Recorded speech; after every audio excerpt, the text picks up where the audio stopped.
Assalamualaikum, ikhwah.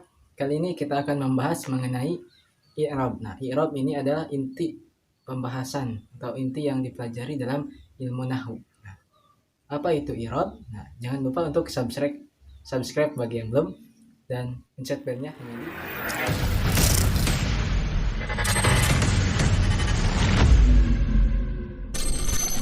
Bismillahirrahmanirrahim. Alhamdulillahirabbil alamin. Hamdan syukran lillahi. Asyhadu an la ilaha illallah wa asyhadu anna Muhammadan abduhu wa rasuluh. Qalu subhanaka la ilma lana illa ma 'allamtana innaka antal alimul hakim. Rabbi israh li sadri wa yassir li amri wahlul 'uqdatam min lisani yafqahu qawli ya fattah li'an. Allahumma iftah lana bi futuhil 'arifin. Amin ya Allah. Baik. Nah, ikhwah, kali ini kita akan mempelajari mengenai i'rab. Nah, i'rab adalah huwa tagyiru awakhiril kalimi li ikhtilafi awamilid dakhilati 'alaiha lafdhan aw taqdiran. Nah, itu i'rab adalah berubahnya suatu akhir kalimat karena ada faktor atau amil-amil penyebab yang berbeda-beda yang memasukinya, baik perubahan itu secara jelas maupun dikira-kira. Nah, tahu di sini dalam kitab uh, jurumnya, yaitu anal i'raba huwa tagyiru ahwali au akhiril kalimi bisababi dukhulil awamil mukhtalif. Atau nah di sini itu bahwasanya sesungguhnya i'rab adalah berubahnya keadaan atau akhir kalimat karena sebab kemasukan faktor-faktor yang berbeda-beda. Nah, dalam i'rab ini kita mempelajari i'rab. Misalnya gini, dalam dalam kata Zaid, kata isim itu bisa jadi Zaidun, Zaidin, Zaidan. Nah, i'rab ini membahas kenapa isim itu bisa berubah harokatnya gitu.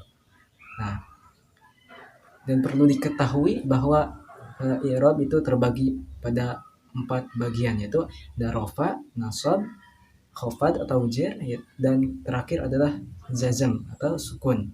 Nah, i'rab isim itu ada 3. Yang pertama itu rofa, nasab, dan khafad. Nah, sedangkan fi'il juga ada 3, yaitu rofa, nasab, dan jazm. Nah, jazm ini khusus untuk fi'il dan tidak masuk kepada isim. Sama seperti tadi juga, khafad itu hanya masuk pada isim, tidak pada fi'il. Itu kenapa dalam video yang ini, dalam ciri-ciri isim fi'il huruf itu ada, dalam ciri-ciri isim ada yang namanya khafad sebagai ciri isim, karena khafad itu hanya memasuki kalimat isim. Nah, sedangkan untuk huruf itu mabni, tidak mu'rab. Nah, kenapa i'rab itu sangat penting? Karena jika kita salah dalam mengi'rab suatu kalimat, maka dapat mengakibatkan kesalahan yang bisa menjadi itu kesalahan yang fatal, dapat merubah maksud dan arti. Pertama, untuk i'rab rofa ada 4 ciri, dengan dhammah, wawu, alif, dan sebutun nun. Untuk dhammah menempati 4 tempat, yaitu pada isim mufrad, jamu taksir, jamu muannats salimu, dan fi'il mudhari alladzi lam yattasil bi akhiri syai'un. Gitu. Contoh untuk isim mufrad itu al-mu'jamu. Al-mu'jam di sini i'rabnya dibaca rafa karena dia adalah mubtada. Tanda rafanya dengan dhammah. Kenapa dengan dhammah? Karena isim mufrad. Yang kedua, yarji'ut tulabu ila buyutihim. Nah, tulab di sini i'rabnya dibaca rafa karena sebagai fa'il. Tanda rafanya dengan dhammah. Kenapa dengan dhammah? Karena jama' taksir.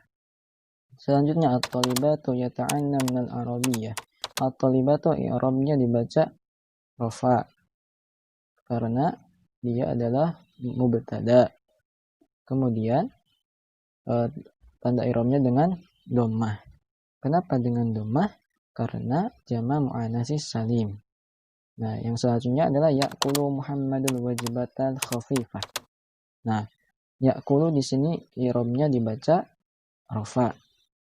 Nah, taunya dari mana? Litajarudihi minasib wal jazm, itu seperti dari amil nawasib dan jazm gitu. Tanda i'rabnya dengan dhammah. Kenapa dengan dhammah? Karena tidak fi'il mudhari ladzi lam yattasil bi akhiri syai'un. Itu sesuatu di akhir itu ada 4, yaitu alif tasniyah, waw jama, dan ya muannas mukhatabah, dan nun niswah. Nah, untuk selanjutnya ciri yang kedua yaitu waw. Waw di sini menempati 2 tempat, yaitu pada al-asmaul khamsah dan jam'ul mudzakkari salimu. Nah, contohnya al-asmaul khamsah itu abuka mudiru syarikatin.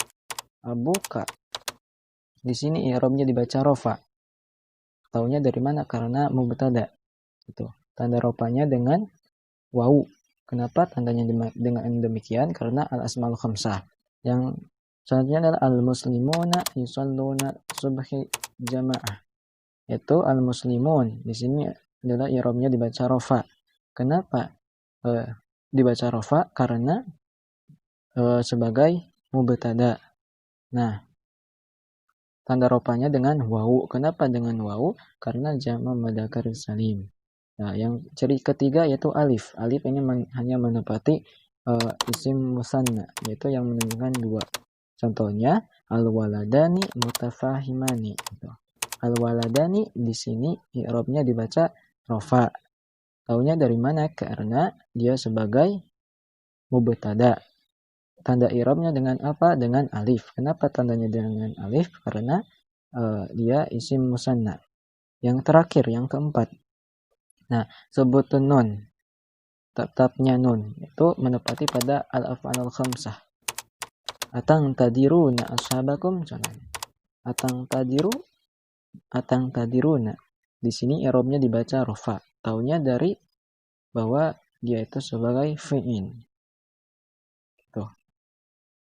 Kemudian tanda rofanya dengan nun, tetapnya nun. Kenapa tandanya dengan demikian? Karena al-af'alul khamsah. Nah, yang diketahui di sini ada al-asmaul khamsah dan al-af'alul khamsah. Kalau al-asmaul khamsah itu abuka, akhuka, hamuka, fuka, zumalin. Nah, untuk al-af'alul khamsah ada 5 juga, yaf'alani, dhamir huma laki-laki, taf'alani, dhamir huma perempuan, dan antuma, ayyaf'aluna, dhamir hum, taf'aluna, dhamir antum, taf'alina, dhamir anti. Nah, mungkin itu saja yang dapat saya sampaikan. Semoga apa yang saya sampaikan bisa dimengerti dan dipahami oleh teman-teman semua. Nah, semoga Allah juga memberikan pemahaman yang baik dalam mempelajari bahasa Arab ini. Nah, mungkin kafani hadza kalami, subhanakallahumma wa bihamdika asyhadu an la ilaha illa anta astaghfiruka wa atubu ilaik. Assalamualaikum warahmatullahi wabarakatuh.